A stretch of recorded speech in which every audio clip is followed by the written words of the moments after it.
મારો હોનાનો પુષ્પ વિમાન આવ્યો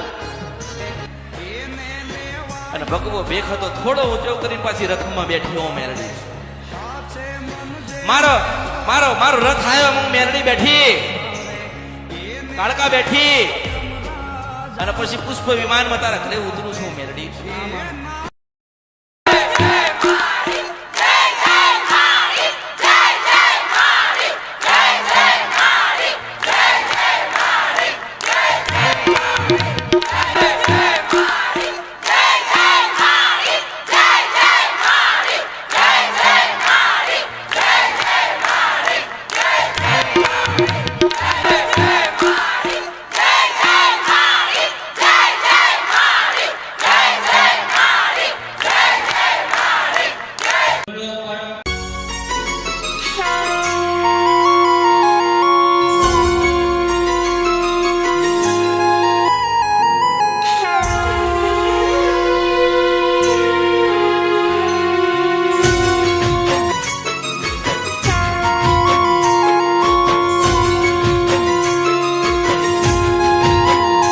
લાવો જેમ દિયાબત્તી કરતા હતા ઘરમાં ઉતાવળ ઉતાવળ ઉતાવળ ઉતાવળ જીવનમાં ઉતાવળ જ છે હો. જેટલી ઉતાવળ રાખીને એટલી માતા જવાબ આપવાની બંધ કરી. મોટું મંદિર બનાવો, મોટા ફોટા લાવો, હોનાનું બનાવો, ભાવ નહીં હોય ને તો ક્યાંય નથી. માતાએ પૂછ્યું નથી તમે કઈ સમાજના છો, કઈ પેઢીના છો, કઈ નાતની જાતના છો. માએ એવું કીધું કે દીવો કર્યો છે ને એટલે બેટા અજવાળું થશે. બેટા ભાવ છે ને એટલે ભાવ તરી જશે. બેટા તારો વિશ્વાસ છે ને એટલે કોઈ દાડો વારવા નહીં દો. પણ તમારું જીવન ક્યાં બગડતું જાય કે તમારું શ્રદ્ધા તમારો વિશ્વાસ કોઈક એક જગ્યાએ નથી. એક જગ્યાએ આ તમે મને મળવા આવ્યા હોય મને કંઈક અંતરથી કંઈક કામ સોંપતા હોય કે માં મારું આટલું કામ થતું કરી દે અને અઠવાડિયા પછી તમે કોઈક બીજી જગ્યાએ કોઈક બીજી માતાની પાસે માંગણી કરો તો હું કેવી રીતે આવીશ? હા, એટલે મૂળ શું કે માણસ એક જગ્યાનું નથી અને એનું મન એક જગ્યાએ ઊભું રહેતું નથી. કેમ કે એને તો આજે મેં માનતાને બાધા રાખીને એટલે મારું 2 દાડામાં તો થઈ જ જવું જોઈએ. માનતાને બાધા રાખવાથી 2 દાડામાં કેમનું થાય? તારો ભાવ તો મારે જોવો પડશે ને. તું કેટલું શું કરીને આવ્યો, શું ગુના કર્યા છે તો જોવા પડશે ને. અને એ કાર્ય પાછું જોવું પડે. એ કાર્ય કર્યા પછી તને દુઃખ આવે ને તોય તું પાછું માનતા આવીશ કે માં મારું સારું તો થઈ ગયું પણ દુઃખ થયું ને મારે તો સાંભળવાનું આવે કામ કર્યા પછી બી. એટલે જલ્દી તમારા કાર્ય થતા નથી.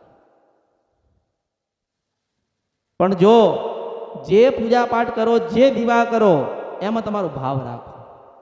તમારો ભાવ એ દીવામાં હશે તો દીવાનો ભગવાન તમારા ઘરે આવશે.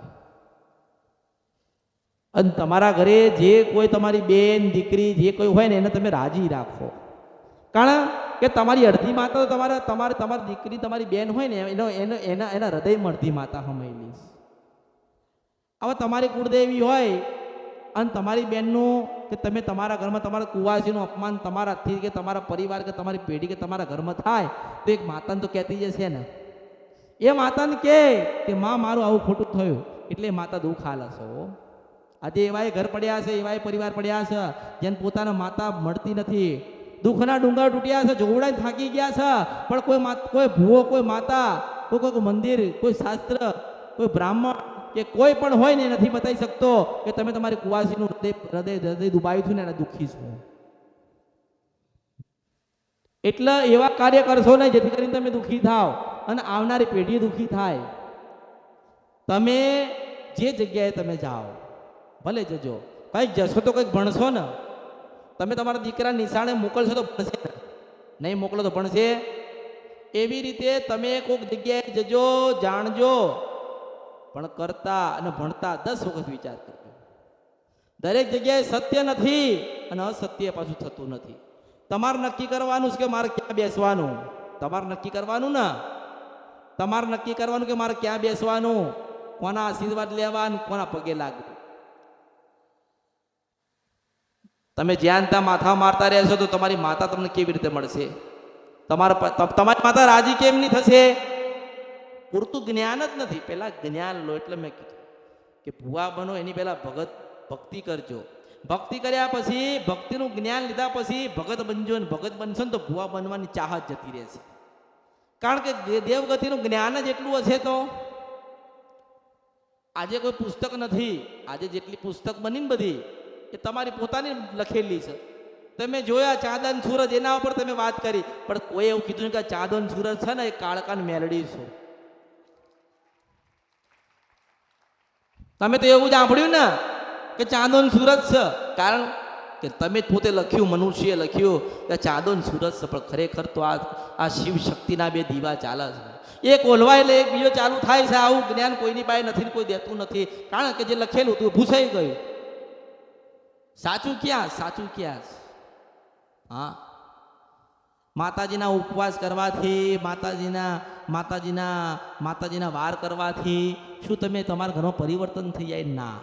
તમને પોતાને ખબર જ નથી કે ઉપવાસ કેવી રીતે થાય. આ તો ચોપડીમાં વાંચ્યું. આ રાજા હતા, રાણી હતા, એમની વાર્તા આવી હતી. રાજા રાણી પાસે આવું થયું એટલે આવું થયું. પછી છેલ્લે કે માતાજી એનું સારું કરજો. એટલે પણ આ ખોટું લખેલું. સાચું મને પૂછો ને.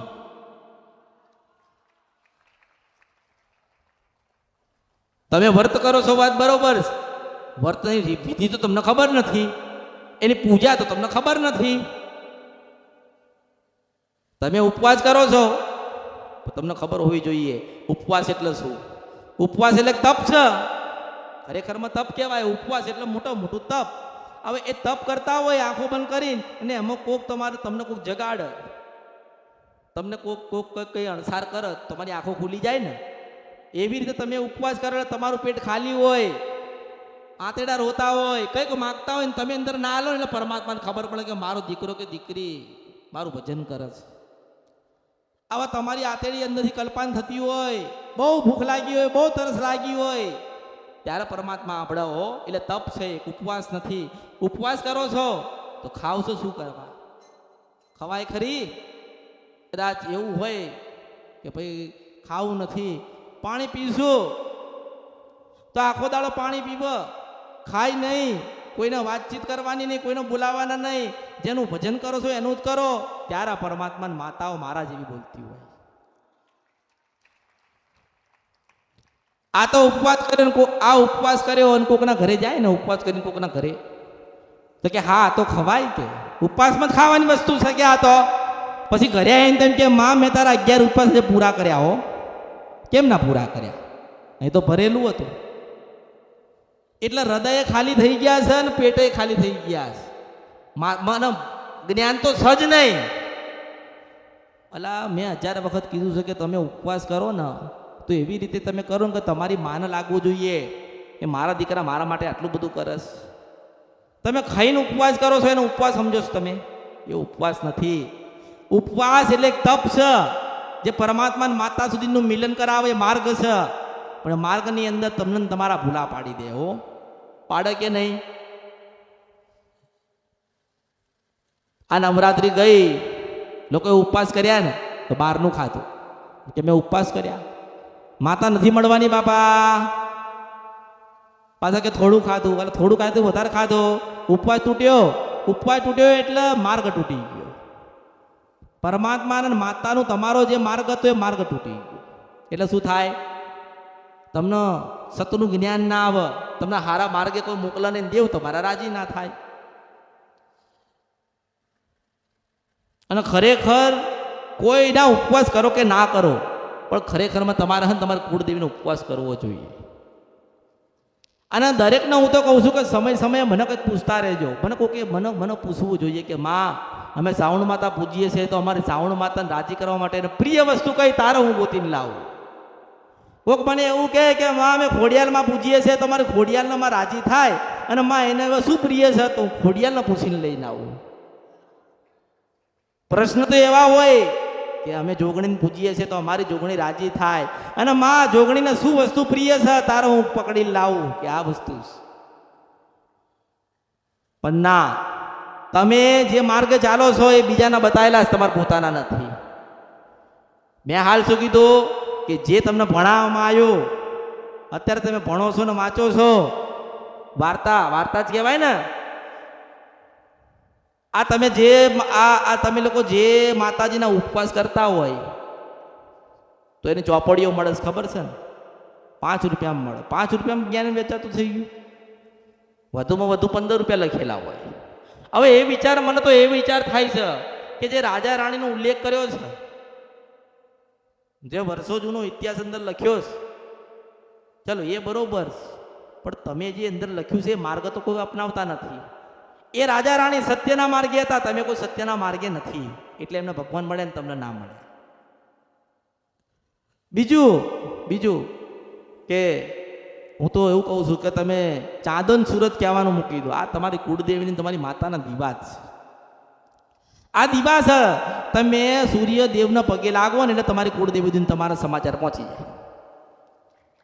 અને મેં પહેલા કીધું કે તમે તમારા નારાયણના પગે લાગો ને અને ધરતી ઉપર પગ મૂકો અને નારાયણની સામું જોઈને બે હાથ જોડીને એટલું કહેવાનું કે માં, એ નારાયણ મારી માન મારા રામ કહેજે. એટલે નારાયણ તમારી ખોડિયાલ ચાઉણ કે મેલડી હોય ને એને જઈને કહે કે આભાર તારા, હું નારાયણ બોલું છું, તારા દીકરાએ તને રામ કીધા છે, તાર પાસે જાગે.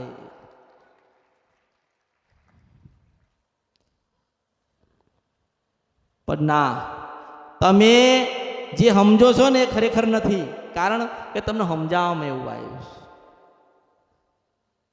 શ્રીફળ, અગરબત્તી, ધૂપ, મંદિર, નિવેશ, હવન, આ તો તમને શાસ્ત્રે બતાવ્યું ને. હવન કેમ ના કરવાના, પૂજા પાઠ કેમ નહીં કરવાની, દેવને રાજી કેમ ના કરવાના.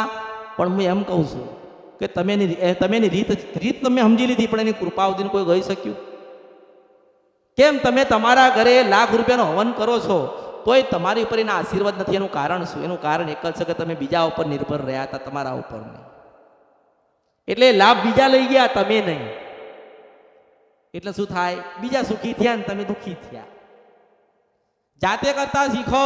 જાતે તમારી માનો હવન કરવો હોય ને તો જાતે કરતા શીખો ને. એમાં હવનમાં શું હોય? એક જ હોય ને, માં રાજી થજે, માં રાજી થજે, માં રાજી થજે. આપણે 1 લાખ વખત એવું કહીએ કે માં ચાઉંડ રાજી રહેજે, માં ખોડિયાલ મેલડી જોગણી ઝોપડી તું રાજી રહેજે, એ અમારી શિકોદર તું રાજી રહેજે. તો 1 લાખ વખત કોણ? એટલે પાછી એક વખત તો આંભળા. અને આપણે એક જ વખત સંભળાવવું છે, અને એને એક વખત આંભળ્યું ને એટલે 72 પેઢી ના ડૂબા. મુર્શિદ મુનસપરા નદી ગંધરપિયા મેલડી છો. 1 લાખ વખત એનું નામ લો ને, માં રાજી થજે, માં રાજી થજે, માં રાજી થજે, માં રાજી થજે. તમે વિચાર કરો, તમારા ઘરમાં કોઈ દીકરો દીકરી કોઈ સંતાન હોય ને, એ રોજ એક રમકડું માગે ને, અમને લઈ આપો, અમને લઈ આપો, અમને લઈ આપો. પણ તમારે જોવાનું કે તમે રોજ ના પાડો છો, પણ એક દિવસ તમે હામથેન લાઈને આલો છો. કારણ કે તમને મનમાં એવું થઈ ગયું કે રોજ માગો છો તો હાલી દેવા દે ને.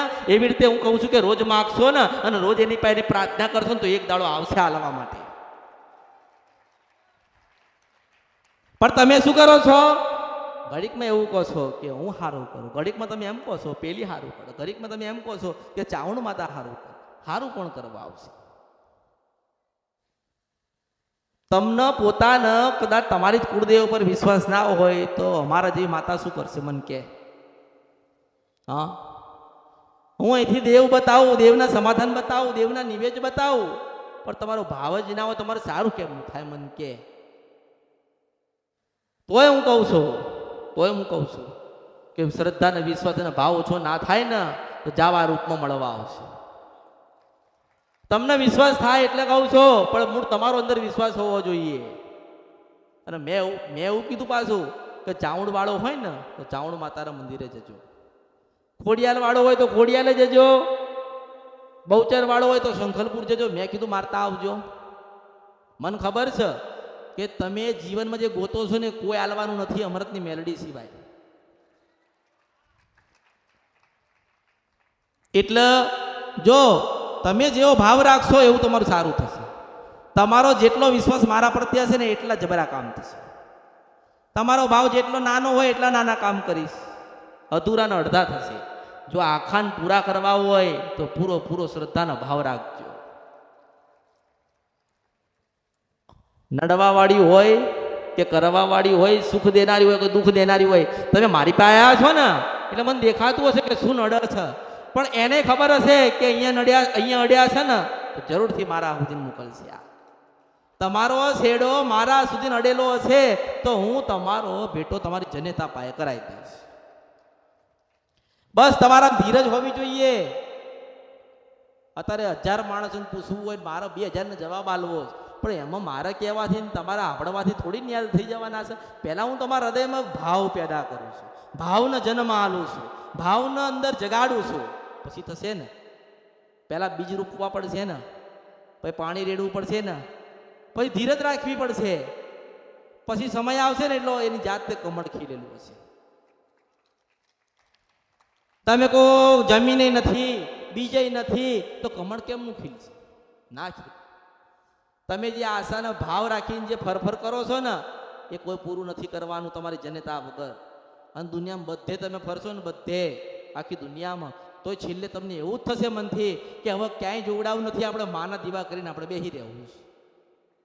પણ તમારામાં જ્ઞાન હશે, તમારામાં સમજણ હશે ને, તો તમને ખબર હોવી જોઈએ કે આપણે કોની પાસે ક્યાં જવું. એટલે મેં તમને જે તમને શીખવાડું છું એનું તમારા જીવનમાં તમે ઉતારો.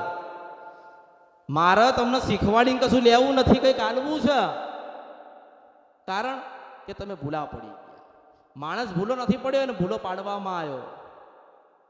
કોકે કીધું પિતૃ નડસ એટલે એનું કાર્ય કરાવે, કોકે માતા નડસ તો કોકની પાસે વળાવશે. અત્યારે લોકો કહે છે કે ભુવાએ અમારી જોડે આવું કર્યું, ભૂવા અમારી પાસે આ લઈ ગયો ને ભુવાએ અમારી પાસે આવું કરાવ્યું હતું. પણ હું એવું કહું છું કે એકના કારણે દહના ઉપર છાંટા ઉડ્યા કહેવાય ને. એને ભૂવો કીધું એટલે બધા ભૂવા આવી જાય ને. એટલે બધા ભૂવા ખોટા. પણ ખરેખર જે સાચા ભૂવા છે ને, સાચા ભૂવા, એ સાચા ભૂવા છે ને કોઈ દાડો કોઈનું લે નહીં. એક સમયે શ્રીફળે વધારવાનું આવે ને તો એવું કે મારી માને હું આલી દઈશ. જો રૂપિયાથી કામ થતા નથી. કોઈ કેવું કે 25,000 રૂપિયા કે 2,000 રૂપિયા આપો કે 5 રૂપિયા આપો તમારું સારું થઈ જાય ને વાળીને લઈ જાઉં પેલું કરું તો એમાં દમ જ નથી. પણ તમે નક્કી કરો કે અમારી માતાનું આટલું કરવું છે તો એમાં તમે સુખી થશો. એટલે તમે જે કાર્ય કરો એમાં તમારો ભાવ રાખજો. તમારો ભાવ નહીં હોય તમે સુખી થવાના. તમે હોનાની પૂજા કરો, ચાંદીની પૂજા કરો, ભાવ વગર કરો ને એટલે બધું પાણીમાં. ભરત બાપા, હર હર મહાદેવ. તમને યુટ્યુબ પર જોઈ રહ્યા છો તો સબસ્ક્રાઇબ કરો, ફેસબુક પર જોઈ રહ્યા છો તો ફોલો કરો, વિડીયોને શેર કરો.